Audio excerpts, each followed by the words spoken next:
অনেক দিন যাবৎ আমার হাজব্যান্ড বলছিল মাংসের কব রান্না করো, অনেক দিন হয়ে গেল তো খাওয়া হয়নি। এক দুদিন ধরে প্রায় বলেই যাচ্ছিল, তাই আর কি করার, যেই ভাবনা সেই কাজ, তো বানিয়ে নিলাম মাংসের কব একদম ঘরোয়া স্টাইলে। আর ঘরে থাকা মাংস দিয়ে পুরোটা বানিয়েছি।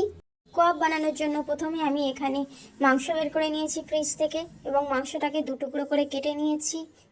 মাংসের একটা অংশ আমি রেখে দিয়েছি, আর একটা অংশ দিয়ে আমি করব মাংসের কাবাব। মাংসগুলো খুব ভালোভাবে ছোট ছোট টুকরো করে নিয়েছি, তারপর এইরকম কোয়াবের শেপ দিয়ে নিয়েছি। দেখো ঠিক এইরকম চৌকো চৌকো করে কেটে নিচ্ছি সবগুলি মাংসকে। তোমরা চাইলে সাইজ বড় ছোট করতে পারো, আমার কাছে এই সাইজটাই পারফেক্ট মনে হয়েছে, তাই আমি এমন সাইজ করেছি। এইভাবে একে একে সবগুলি মাংসকে আমি কেটে নিয়েছি টুকরো টুকরো করে। ফ্রিজে জমে থাকা মাংস কাটতে আমার খুব ভালো লাগে। তো দেখো সবগুলি মাংস কাটা হয়ে গেছে।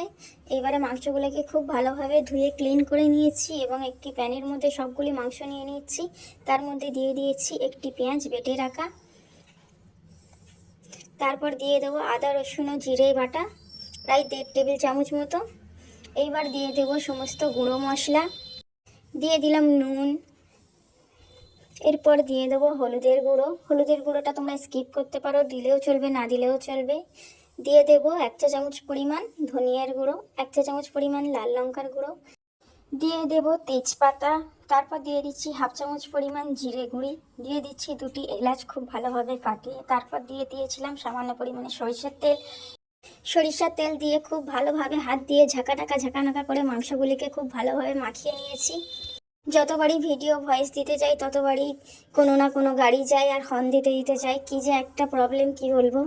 তারপর হাতটা ধুয়ে সামান্য পরিমাণে পানি দিয়ে মাংসটাকে ঢাকা দিয়ে প্রায় 20 থেকে 25 মিনিট মতো লো টু মিডিয়াম ফ্লেমে রান্না করে নিয়েছি। আর মাংসটাও কিন্তু খুব ভালোভাবে সিদ্ধ হয়ে গেছে। এবারে আমি খুব ভালোভাবে কষাতে থাকবো একদম, যতক্ষণ না পর্যন্ত এক্সট্রা যেই পানিটুকু আছে সেইটুকু শুকিয়ে আসে। গ্যাসটাকে কিন্তু হাই ফ্লেমে দিইনি, মিডিয়াম ফ্লেমে দিয়ে মাংসটাকে খুব ভালোভাবে নাড়াচাড়া করে নিচ্ছিলাম, কারণ হাই ফ্লেমে দিলে মশলাগুলো পুড়ে যাবে, এই ক্ষেত্রে একদমই ভালো লাগবে না, একটা পোড়া পোড়া স্মেল আসবে। তো মাংসটা কষানো হয়ে গেছে, এবার মাংসটাকে লাগিয়ে নেব। তারপর অন্য একটা প্যানে পরিমাণ মতো সয়াবিন তেল গরম করতে দিয়ে দিয়েছি এবং মাংসটাকে একটি বাটিতে তুলে সবগুলি মাংস ভেজে নেওয়ার জন্য দিয়ে দিয়েছি গরম তেলের মধ্যে। তেলটা কিন্তু মিডিয়াম গরম হতে হবে। তারপরে দিয়ে দিব মাংসগুলো দিয়ে খুব ভালোভাবে ছড়িয়ে ছিটিয়ে দিচ্ছি, যাতে করে প্রতিটা মাংস খুব ভালোভাবে ভাজা ভাজা হয়ে যায়। মাংসগুলোকে একটু সময় নিয়ে উল্টে পাল্টে খুব ভালোভাবে একদম লাল লাল করে ভেজে নিতে হবে। দেখো ঠিক যেমনটা আমি করছি। আমার মনে হয় এইটার মতো সহজ রেসিপি আর কোনো মাংসের রেসিপি নেই। এই মাংসের কোয়াব বানানোটা যে এতটা ইজি কি বলবো, তোমরা দেখেই নিশ্চয়ই বুঝতে পারছো। আর দেখো এইদিকে আমার মাংসগুলো লাল লাল হয়ে এসছে, ভাজা ভাজা হয়ে গেছে। তো মাংসগুলো ভাজা ভাজা হয়ে গেলে মাংসগুলোকে আমি একে একে সবগুলি তুলে নেবো। দেখো কেমন উল্টে পাল্টে মাংসগুলোকে ভেজে নিচ্ছি।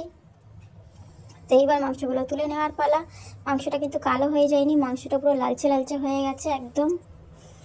তো তোমরাও চাইলে তোমার হাজবেন্ড, দাদা, ভাই যে আছে বাড়িতে বা মা বাবা সবাইকে এইরকম ধরনের একটা একটা করে রেসিপি বানিয়ে খাওয়াবে, তোমরাও দেখবে কতটা প্রশংসিত হবে। এবং আমার হাজবেন্ড তো খেয়ে একদম প্রশংসায় পঞ্চমুখ। আমারও ভালো লাগে তার জন্যই নিত্য নতুন রেসিপিগুলি বানাতে।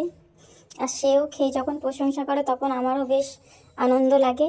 দেখো মাংসটাকে ছাড়িয়ে দেখাচ্ছি, ভিতর থেকে জুসি আর বাইরে থেকে একদম ক্রিস্পি আর ক্রাঞ্চি মাংস।